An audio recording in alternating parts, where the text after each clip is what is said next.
The horror began in June 1984. Los Angeles was under siege. Death waited in the dark at the hands of a man they called the Night Stalker. After a 14-month reign of terror, he was finally caught. It was only then that his true identity was discovered. His name, Richard Ramirez. Richard Ramirez's whole trip was to hide in a tree or hide behind a fence and watch his victims at nighttime and wait into the wee hours of the night. And then, while they slept, creep in, like a coward, and kill them. The Night Stalker killed at least 13 times, 13 people who were awakened in the night to face death. At least 15 others survived his brutal attacks. I didn't particularly care for people. In a rare interview, Ramirez refused to discuss his own crimes, but had this to say about serial killers. A serial killer comes about by circumstances and like a recipe: poverty, drugs, child abuse. These things, contribute to a person's frustration and anger, and at some point in life, he explodes. Perhaps for Richard Ramirez, that anger and frustration turned to rage, which he in turn took out on his victims. His killings were so sadistic and brutal that even experienced detectives were shocked. Well, he took a woman in her 60s and stomped her to death with his foot, leaving an imprint of a shoe on the side of her face.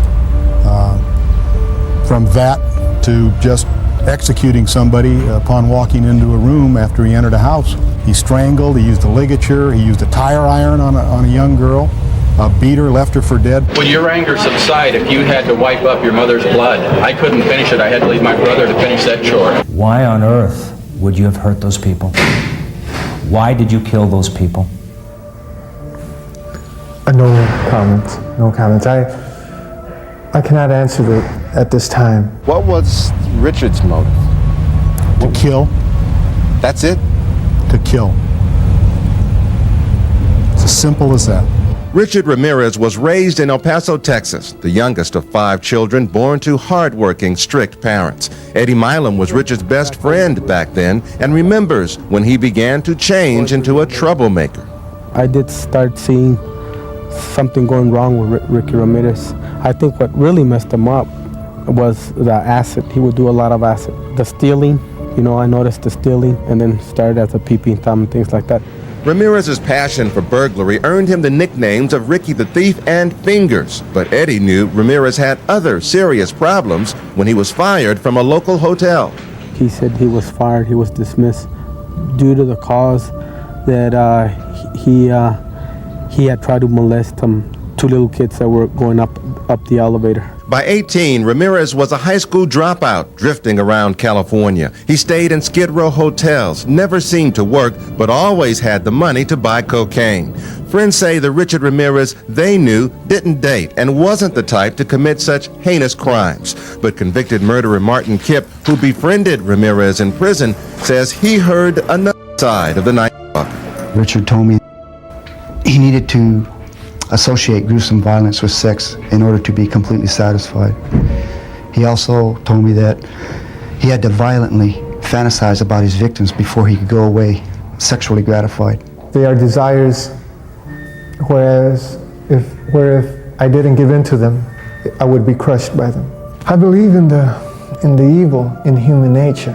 This is a wicked world, and in a wicked world, wicked people are born. I'm not going to blame society, my race, or people, or anything. It is up to the individual like myself to keep on knocking on whatever door they want to get into. Because the victims and the methods of killing were so diverse, many experts felt there was no one Night Stalker. Detectives Carrillo and Salerno disagreed and finally broke the case by matching shoe prints. The subsequent trial turned into one of America's most notorious courtroom dramas, punctuated by continual outbursts from Ramirez. In that trial, Ramirez's fascination with Satanism emerged. As far as Satan is concerned, I believe in a malevolent being. His description eludes me, but I have felt powers that are evil. After an 8-month trial, Ramirez was convicted of all 13 murders and given multiple death sentences. I don't care about myself, really. I don't care about what happens to me. I never did, really.